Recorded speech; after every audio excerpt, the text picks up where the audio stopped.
안녕하십니까. 기사퍼스트 강사공석입니다. 정보처리 기사 필기 요구사항 확인 파트 정리 중에 있습니다. 자, 이번 시간 세 번째 시간이고요. 이제 마지막 시간이 되겠습니다. 자, 요구사항 확인에서 모델링과 관련된 내용들 정리 좀 하도록 하겠습니다. 자, 모델링은 우리가 시스템을 개발하는 절차를 통해서 설명을 드릴 수가 있습니다. 자, 시스템을 개발할 때, 애플리케이션을 개발을 할 때 첫 번째 할 일은 비즈니스 요구사항, 요구사항을 먼저 분석을 해야 돼요. 요구사항을 분석을 하고, 그 다음 개념 모델링, 논리, 물리, 데이터베이스 구축, 그리고 분석, 설계, 애플리케이션 개발. 자, 이런 순서대로 모델링이 진행이 되는데요. 일단 관점을 두 가지로 나누어서 생각을 하셔야 됩니다. 시스템을 개발할 때 데이터 관점이 있고요. 프로세스 관점이 있어요. 우리가 시스템을 개발을 할 때 데이터가 중요하죠. 자, 그 데이터를 담는 부분이 데이터베이스가 되는 겁니다. 그래서 데이터베이스를 구축을 해야 되고, 자, 여기 있는 데이터를 가지고 처리하는 어떤 절차, 프로세스 내용을 담고 있는 것이 애플리케이션이 되는 거예요. 그래서 애플리케이션을 통해서 데이터베이스에 접근해서 데이터를 저장하고 가지고 와서 처리하는 그런 식으로 시스템이 운영이 되는 겁니다. 그래서 데이터베이스를 구축하고 애플리케이션을 구축을 해야 되는 거예요. 그래서 데이터베이스를 구축을 할 때는 구축하는 순서가 개념 모델링, 논리 모델링, 물리, 그리고 데이터베이스 구축 순서대로 진행이 되는 겁니다. 자, 이 순서가 2020년 2회 실기에서 기출된 적이 있습니다. 꼭 기억을 하셔야 돼요. 자, 개념, 논리, 물리. 그래서 앞 글자만 따서 개, 눈물 이런 식으로 암기를 하시면은 오래 기억이 남을 겁니다. 데이터베이스 관련해서는 다음에 실기 파트 들어가서 또 설명을 드릴 겁니다.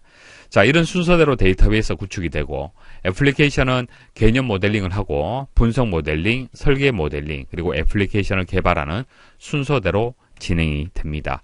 그래서 시스템 개발은 데이터 관점, 프로세스 관점 두 가지로 진행이 되고요. 개념 모델링을 통해서 개발 범위를 파악을 하고요. 자, 그리고 업무 중심으로 이제 분석을 하죠. 이게 논리 데이터 모델링과 분석 모델링이 되겠습니다.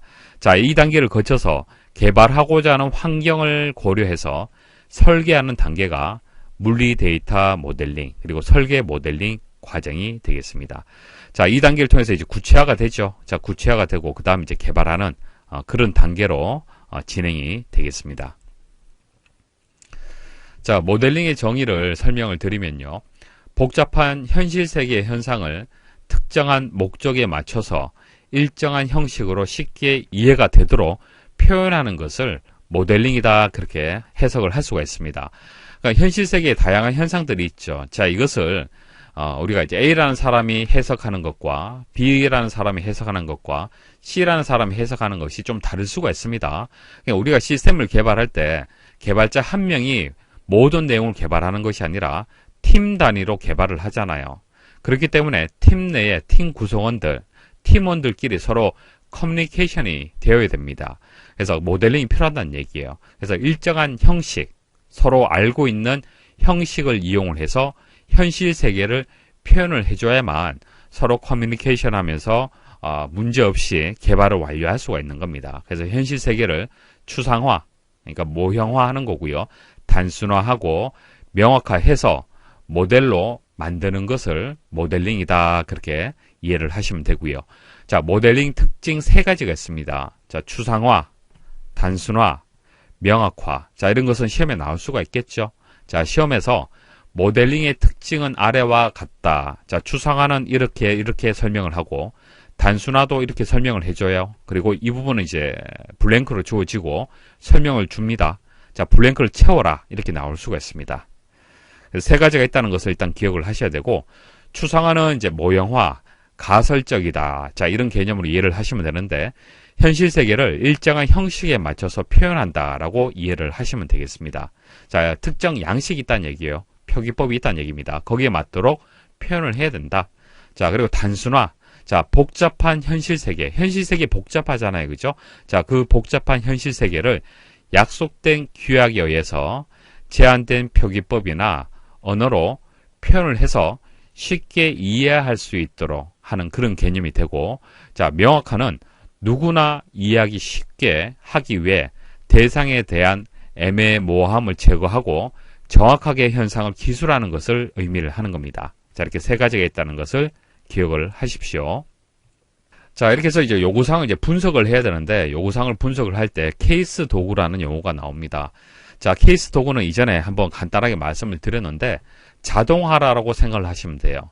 소프트웨어 개발 과정 일부 또는 전체를 자동화하기 위한 도구들을 케이스 도구다, 그렇게 부릅니다. 자, 계획을 수립하는 이 단계부터 해서 요구 분석, 설계, 개발, 유지 보수에 이르는 소프트웨어 생명주기 전 과정을 자동화할 수 있도록 지원하는 자동화 도구를 의미를 하고, 종류는 이런 것들이 있다라는 정도 아시면 되겠습니다. 자, 이런 케이스 도구가 이제 왜 필요하냐면은, 대규모 개발 프로젝트에서는 다양한 이해관계자들이 요구사항 명세서를 검토해야 하고요. 요구사항 명세서에 대해서 형상 관리를 수행해야 해서 요구사항 관리 툴을 이용을 해야 됩니다. 그러니까 어떤 도구를 이용을 해서 이런 복잡한 것을 관리할 필요가 있다는 얘기예요. 자, 여기서 형상 관리가 실기에서 출제된 적이 있습니다. 자, 형상 관리라는 것은 소프트웨어의 생산물, 그러니까 프로그램이 될 수도 있고, 뭐 문서가 될 수도 있고, 데이터가 될 수도 있습니다. 우리가 개발하는 과정에서 여러 가지 결과물이 만들어지겠죠. 자, 이 결과물을 확인하고, 그리고 소프트웨어를 통제하고, 또 변경이 이루어질 수가 있겠죠. 최초에 만든 것과 이후에 만든 것이 또 바뀔 수도 있습니다. 이런 변경 상태를 기록하고 보관하는 일련의 작업을 형상 관리라고 얘기를 하고, 2020년 2회 실기시험에서는 어떻게 출제가 됐냐면은, 자, 소프트웨어에서 블랭크 이렇게 주어지고요. 자, 변경을 제어한다. 개발 산출물에 대해서 관리한다. 자, 관리 도구로는 깃이 있고 SVN, 자, 이런 것들이 있다라고 시험에 나왔어요. 그래서 변경이라든지 뭐 산출물, 자, 이런 설명 나오면은 형상 관리에 대한 설명이 되겠습니다. 자, 그래서 케이스 도구가 이렇게 복잡하게 계속적으로 요구사항을 또 관리해야 되는 그런 문제점이 있기 때문에 도구를 이용하게 되면 좀 더 쉽게 시스템을 효과적으로 이제 구축을 수행을 할 수 있다는 얘기입니다. 하이포 설명드리겠습니다. 히포, 하이포 그렇게 부르는데요. 여기서 인풋, 프로세스, 아웃풋, 자, 여기에 초점을 맞춰서 한번 정리를 해보도록 하겠습니다. 자, 하이포는 분석 설계 문서화에 사용되는 도구가 되고요. 기본 시스템 모델은 입력, 처리, 출력으로 구성이 되고요. 하향식 소프트웨어 개발을 위한 문서화 도구로서 이해하기가 쉬운 그런 특징을 가지고 있습니다.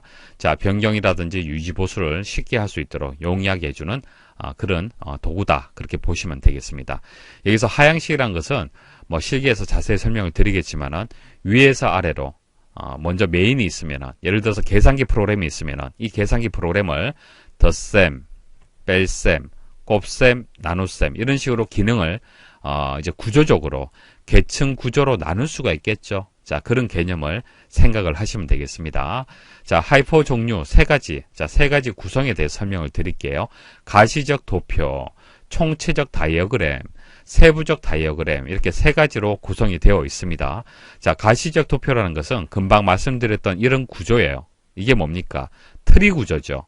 계층적 구조잖아요. 계층적 구조. 그래서 시스템 전반적인 기능과 흐름을 보여주는 계층 구조도 이것을 가시적 도표라고 부르고요. 총체적 다이어그램은 입력, 처리, 출력에 대한 전반적인 정보를 제공하는 도표예요. 예를 들어서 덧셈을 한다. 그러면 입력값 X, Y 이런 입력값이 필요하겠죠. 자, 처리 더해줘라. 그럼 출력은 이런 식으로 나온다든지 이런 식으로 만든 겁니다. 이게 총체적 다이어그램이 되는 거예요. 자, 키워드는 밑줄로 제가 표시를 해드렸습니다. 자, 세부적 다이어그램은, 자, 이 총체적 다이어그램을 상세하게 기술한 도표를 세부적 다이어그램이라고 하는 겁니다. 자, 그리고 비용 산정에 대해서 말씀을 드릴게요. 자, 우리가 소프트웨어를 이제 개발을 하게 되면은 필요한 기능 그리고 규모, 자, 이런 것을 기반으로 해서 소요되는 인원과 기간, 그리고 자원 등을 확인해서 필요한 비용을 예측하는 그런 활동이 필요합니다. 자, 그래야만 소프트웨어에 대한 비용을 우리가 계산을 할 수가 있잖아요. 견적을 만들어낼 수가 있는 거예요. 여러분들이 개발자 입장에서 소프트웨어를 이제 의뢰가 들어오게 되면은 이 들어온 이 소프트웨어를 비용을 산정을 해줘야 돼요. 그래야만 견적서를 만들 수가 있잖아요. 그죠? 자, 그런 관점에서 보시면 되는 겁니다. 그러면 이제 비용을 결정하는 요소가 있을 거예요. 그 결정하는 요소가 크게 세 가지가 있습니다. 프로젝트 요소가 있고 자원, 생산성 이렇게 세 가지가 있습니다. 프로젝트 요소라는 것은 개발 제품의 복잡도가 있겠죠. 제품마다 복잡도가 다 다를 거예요. 시스템의 크기도 다를 거고요. 그리고 어떤 소프트웨어의 이제 신뢰도도 다 다를 겁니다. 이런 것들이 비용 결정 요소가 되는 거고요. 자원 요소라는 것은 인적 자원, 자, 개발자들이 얼마만큼 있는지, 그리고 개발에 필요한 하드웨어라든지 소프트웨어가 어느 정도 지원이 되는지, 자, 이런 요소에 따라서 비용이 또 달라질 거고요. 자, 생산성, 자, 개발자의 능력, 개개인의 개발자 능력이 다 다르잖아요. 그죠? 그리고 개발되는 이제 기간, 얼마만큼 빨리 또 개발을 해야 되는지, 자, 이런 것들에 따라서 비용이 결정이 되는 겁니다. 자, 이 세 가지가 있습니다. 자, 그리고 개발 비용하고, 자, 기간하고 상관관계를 한번 생각을 해보도록 하겠습니다. 자, 여러분들 단순히 생각을 했을 때는 정비례한다라고 생각할 수가 있어요. 자, 개발 기간이 늘어나면은 개발 비용도 그만큼 늘어난다 이렇게 생각을 해서 정비례한다라고 생각할 수 있지만 그렇게 접근하시면 안 되고요. 개발 완료 기간을 앞당기면 비용은 더 증가한다 그렇게 접근을 하셔야 됩니다. 예를 들어서 이제 12개월의 기간이 소요되는 그런 이제 프로젝트가 있다. 그러면 이 기간을 당긴다라고 생각을 해보십시오. 그러면 그만큼 비용이 더 많이 소요가 될 수밖에 없어요. 인원도 더 투입을 해야 되고 거기에 따른 자원들도 더 투입을 해야 될 겁니다. 그렇기 때문에 개발 비용은 더 증가한다. 그렇기 때문에 그래프로 이런 형태로 해서 만들어지는 겁니다. 비용을 산정하는 이제 필요성은 아시겠죠? 어떻게 계산을 하는지 기법에 대해서 이제 설명을 드리겠습니다. 하향식 산정 기법을 먼저 말씀을 드리도록 할게요. 프로그램의 규모를 예측을 하고요. 과거 경험을 바탕으로 예측한 규모에 대해서 소요 인력이라든지 뭐 기간 이런 것들을 추정하는 기법이 되는 겁니다. 그러니까 예를 들어서 A라는 회사에서 계산기를 만들어 달라. 자, 계산기를 만들어 달라. 이렇게 의뢰가 들어왔어요. 자, 그러면 개발팀 내에 전문가가 있겠죠. 자, 그 전문가가 이전에 B라는 회사에서 계산기를 만들었던 경험이 있습니다. 자, 그때 소요되었던 비용, 경험상으로 알 수 있잖아요. 그죠? 자, 그것을 이용을 해서 추정하는 기법이에요. 자, 두 가지가 있는데 전문가 판단 기법입니다. 금방 말씀드렸던 기법이 되는 겁니다. 조직 내에 경험이 많은 2명 이상의 전문가, 자, 전문가에 의해서 비용을 산정을 의뢰하는 기법이 되는 거고요. 자, 델파이 기법은 아무래도 이게 주관적인 방식이잖아요. 그죠? 그래서 주관적 편견을 보완하기 위해서 많은 전문가의 의견을 종합해서 산정하는 기법이 되겠습니다.